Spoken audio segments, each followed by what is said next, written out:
Hello दोस्तों, मैं हूं पूनम और आप देख रहे हैं लेट्स स्टडी विद पूनम।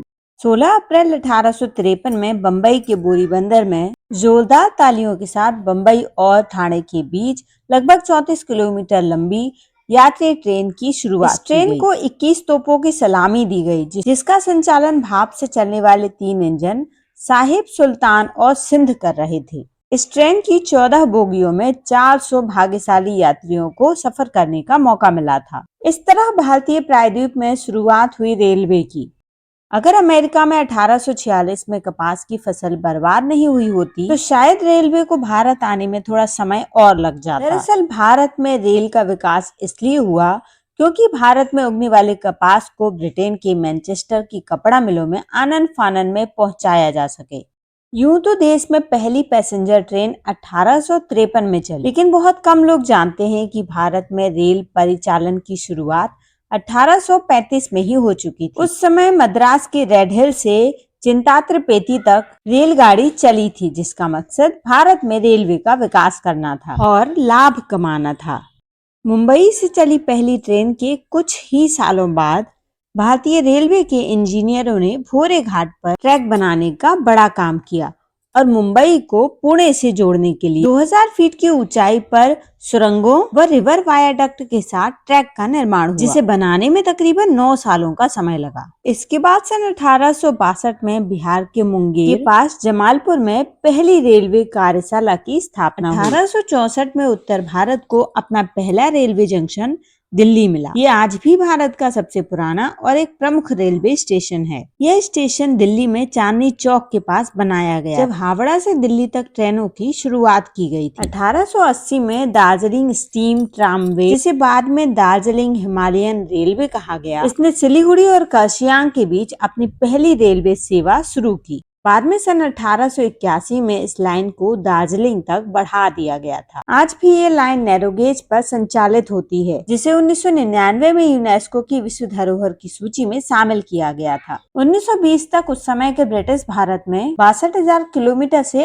अधिक की रेलवे लाइनें थी, जिसमें वर्तमान पाकिस्तान, बांग्लादेश और वर्मा भी शामिल। सबसे पहले ये बात समझना जरूरी है कि ईस्ट इंडिया कंपनी ने भारत में रेलवे की शुरुआत भारतीयों की सुख सुविधा के लिए नहीं, बल्कि अपने मुनाफे और अपने फायदे के लिए की थी। दरअसल रेलवे द्वारा भारत जैसे विशाल भूभाग वाले क्षेत्र दूर दराज के इलाकों से बंदरगाहों तक कच्चा माल पहुंचाने, अपनी सेना को एक स्थान से दूसरी जगह पर तुरंत पहुंचाने और अपने प्रशासनिक संचार को एक जगह से दूसरी जगह पहुंचाने में कंपनी को बेहद महत्वपूर्ण सफलता मिली। यही कारण है कि 1857 के बाद से बनाए गए ज्यादातर रेलवे स्टेशन सैनिक छावनियों यानी कि आर्मी कैंट के पास बनाए गए थे और उन्हें इस तरह से डिजाइन किया गया था कि जरूरत पड़ने पर वो एक सैन्य ठिकाने की तरह काम कर सके। लॉर्ड डलहौजी को भारतीय रेलवे का जनक माना जाता है। उन्होंने ही भारत में संचार सुविधाओं को बढ़ाने के प्रयास में ब्रिटिश सरकार को भारत में रेलवे का विकास करने के लिए राजी किया। संसद के एक अधिनियम द्वारा 1 अगस्त 1849 में ग्रेट इंडियन प्रायद्वीपीय रेलवे यानी GIPR की स्थापना हुई, जिसके बाद भारत में रेलवे के विकास में और अधिक तेजी आई।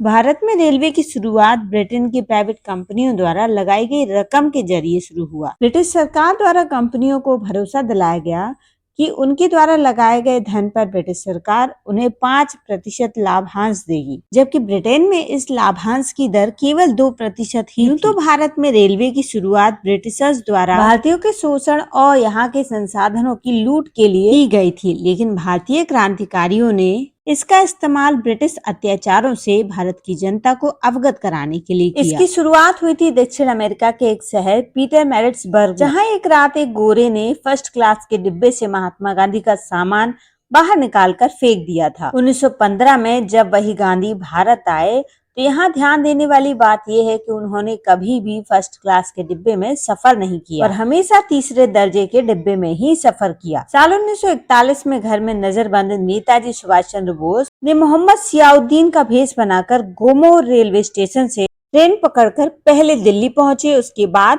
ट्रेन से पेशावर पहुंचे। इससे ठीक 13 साल पहले भगत सिंह ने भी कोलकाता से लाहौर पहुंचने के लिए ट्रेन का ही इस्तेमाल किया था। भारत में रेलवे का राष्ट्रवाद के विकास में अहम योगदान रहा। देश के राष्ट्रवादी आंदोलनों में देश के दूरदराज के इलाकों में जल्दी पहुंचने के लिए रेलवे से काफी मदद मिली। देश के विभाजन के समय पर रेलवे का भी विभाजन हुआ। दोनों तरफ आने वाले शरणार्थी रेलवे का बड़े पैमाने पर उपयोग कर रहे थे। इस समय लोगों ने ट्रेनों में विभाजन के क्रूर और बीभत्स अनुभव किए। 1947 में विभाजन के समय भारतीय रेल इस पलायन का सबसे बड़ा हिस्सा बनी।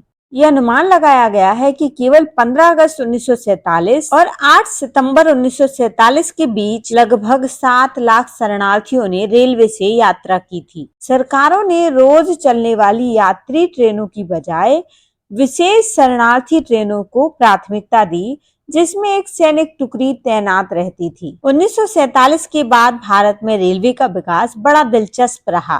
भारत को एक झटके का सामना करना पड़ा, क्योंकि 40% रेलवे के ट्रैक अब एक नए देश पाकिस्तान में थे। जम्मू जैसे शहरों को भारत से जोड़ने के लिए अब नई पटरियां बिछाने की जरूरत। इन समस्याओं के समाधान के बाद भारतीय रेलवे लगातार तीव्र गति से आगे बढ़ती रही।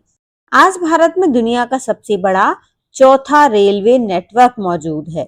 हर दिन करीब 2 करोड़ 50 लाख लोगों से भी ज्यादा यात्री ट्रेनों का सफर करते हैं, जो कई देशों की कुल जनसंख्या से भी अधिक है।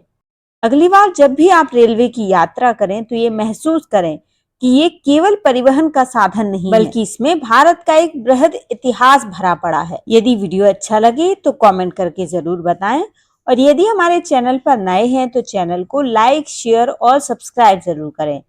धन्यवाद दोस्तों।